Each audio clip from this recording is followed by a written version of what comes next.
Estem encantats de rebre'ls a bord d'aquesta preciosa màquina per al nostre primer vol a Lleida. Ara és el moment que Catalunya aixequi el vol. En una jornada històrica, el president Montilla ha inaugurat l'aeroport Lleida-Pirineus, el primer aeroport comercial impulsat i construït pel govern català amb connexions internacionals.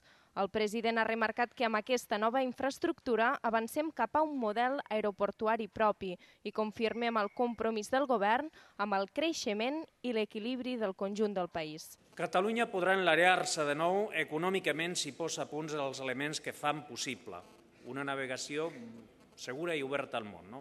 Enlairar-se és la paraula clau, enlairar-se és el moment màgic del fet de volar. A partir del 5 de febrer, Lleida volarà a París, Milà, Frankfurt i Palma de Mallorca, un total de 16 vols a la setmana operats per Vueling i Ryanair. De titularitat pública i gestió privada, es preveu que la infraestructura doni servei a 50.000 viatgers del primer any. Lleida-Alguaire vol ser l'aeroport de referència dels Pirineus i les estacions d'esquí de la zona i donarà impuls econòmic, empresarial i turístic al territori. S'obre una nova etapa per a les comarques de Lleida.